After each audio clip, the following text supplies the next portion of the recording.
Greetings, this is Unit 1, Module 2, Session 6. The name of this home connection is Multiplying by 8 and 9. It's a two-pager. Please put your name and number at the top, and let's begin. In the first instructions, it says to circle all the doubles facts, which is anything times 8 in blue. So let's do that. We're going to circle any of them down below that have a times 8 in it. I see a times 8 here. There's an 8 in this one, 8 in this one, and there's an 8 in this one. If we wanted to use this first one as an example, what a doubles fact is, well, then I can show you. If I take 7 and I double it, I get 14. If I take 14 and then I double it, I get 28. So there's my double. Not quite done yet because the fact says doubles, right? So I'm going to take my 28 and double it. That gives me 56. Anytime you see an 8 as a multiple, when you are looking at an equation, you could take this number, double. And that might be a way to check your answer, or that might be a way to find the answer if you don't have that math fact readily available. If you know 7 times 8 is 56, well, then it works out pretty good. If you don't, then you might want to try this strategy. Let's try it with this one. I'm going to start with the number that they have, 4. Let's double it. Okay, take that number, double it. Take that number, double it. That is my answer. In the previous homework, we were working with 5s, right? We saw the half tens, right? And we also saw 3s, which was the double add 1. Now we're doing the doubles. This works. And the more you kind of work with it, the more you'll start to recognize patterns like, ooh, I see an 8, doubles. So let's try it one more time. Take an 8, I double it. Take that number, double it.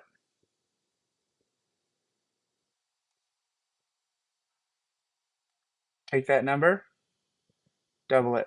You're only going to do it 3 times, but you have to do it 3, or else this doesn't quite work. Bada boom. And you can see in here that you can check your answer.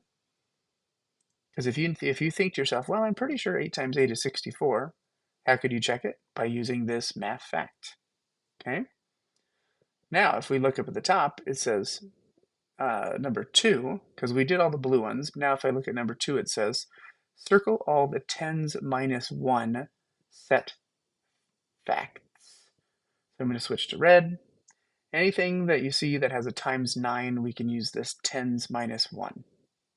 Okay, so there's a 9 in here, there's a 9 in here, there's a 9 in here, 9 in here, 9 in here. Looks like everything else has a 9 in it. Let's take a look at this strategy. You can pretend for a moment that this 9 is actually a 10. So I could pretend that's not there and just say it's 6 times 10. Well, we know 6 times 10 is 60. The only thing we have to do now is subtract 1 of the 6's. Because really, we only have 9 of them. Okay, we're going to count 6 9 times. But first, just to make the math easy, we're going to pretend that there's 10 of them. Then I need to get rid of one of them. 60 minus 6 is 54. And if you know that math fact, then you know that we are correct. Let's do another one. the tens minus 1. Think about this. We're going to pretend that there's 10 fours and then get rid of one of them. So let's get rid of this 9. Let's pretend that there's 10 of them. 10 times 4 is a little bit friendlier to work with. It's 40. But there's not 10 of them. There's only 9 of them. So I have to get rid of one of those 4s. Okay?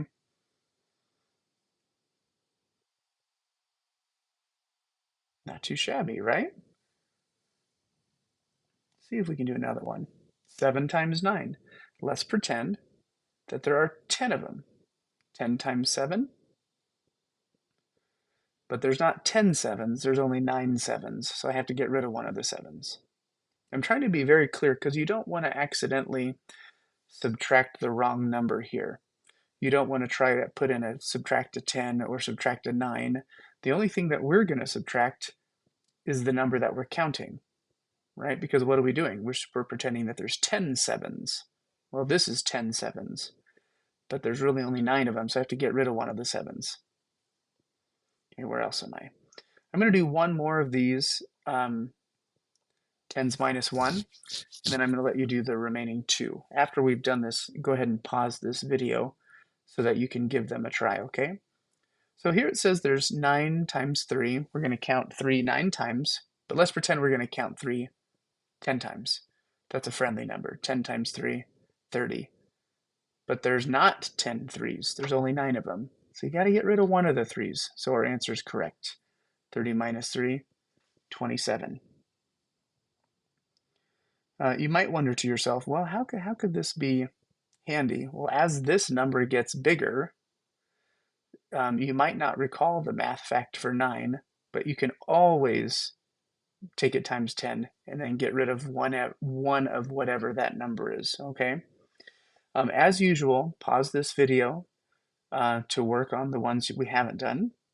Fast forward to the places you need help. Skip the places that you feel very comfortable. It says, pick one fact from above and write it here. So you can pick double double doubles, or you can do tens minus 1, okay? Color in the array for that fact on the grid below. So, and then we're going to label the array to show how you found the product and use equations or words to explain your work. I'm actually going to do probably this one here, 3 times 9. So let's do that. So that would be a tens minus 1. Okay, that's my fact. Going to come down here, and my problem says 3 times 9. I'm just going to write it here so that I can remember it. Oops, let me move. I'm going to zoom in here for this 3 times 9. So to do 3 times 9, the first thing I'm going to do is pretend that there's 10 of them. So I'm going to do 3 times 10, and this is what I know is 30, okay? And then I have to get rid of one of them, so this is the one I'm take away, so this is my minus 3. Ooh, that's not a 3, okay? So what I did was I had 30 originally, I got rid of 3, and my answer is now 27. That is kind of what a tens minus 1 looks like.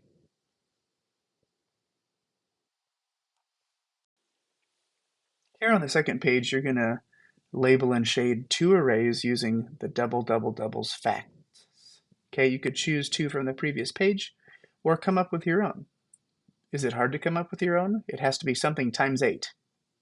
Okay, maybe we say 5 times 8, 6 times 8. You can choose whatever you want if you feel comfortable doing this on your own. Okay, but what do we do? We're supposed to take a 5, if we're looking at this one, times 8. And what we're supposed to do is we're supposed to take the 5 and double it. So let's take a 5. Okay, and let's double it. Okay, so that's my first double. Then I'm supposed to take this piece here and double it. And then I'm supposed to double it one more time, which would be this. See how each time you double, that chunk that you add on gets a little bit bigger? So according to that, if I added that up, that would be 40. If you know that math fact, 5 times 8 equals 40. And I could count by fives, 5, 10, 15, 20, 25, 30, 35, 40, and we would be correct. All of this is my answer. Let's do it on the next one, just to be clear. So this is 6 times 8. Make this nice and big. Let's start with 6. Okay. If I double that 6, what would it look like? Well, I would need to add an identical one to it, right? Now I've doubled it. Well, if I'm going to double this, what you see here, then I have to pretend that these are one thing. So sometimes it's nice to just kind of recolor it. So I know that this is what I'm going to double. And then I double it by doing 2 of them, okay? So I've done 2 of the doubles, now I have to do 1 more. So once again, sometimes it's helpful just to recolor the whole thing so that you know what you're working with, and I need to double that.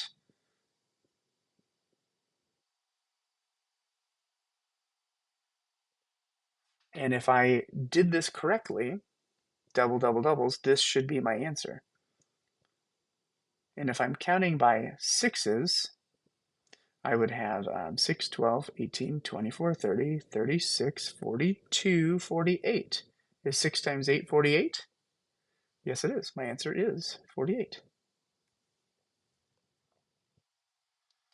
On number 5, it says to shade and label 2 more 10s minus 1. So that's something times 9. And you have the option, so you have some choice here, okay?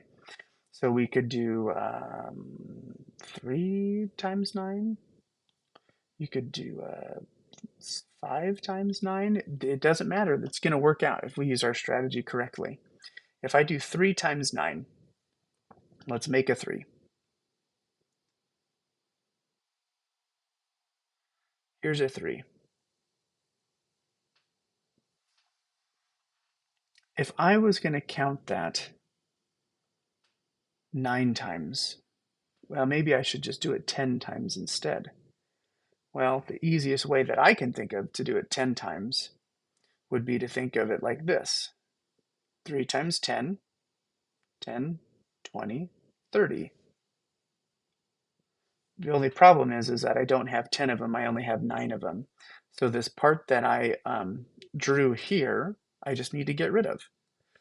So if I just get rid of that, then whatever I'm left with is my answer. What is 30 minus 3? 27. And that's what we have here, 27 squares shaded in. Okay. If you're not a big fan of that, then try this. Before you put in this 5, let's just work with a 10 here. Okay, pretend that's a 10, because then our brains might be a little bit happier.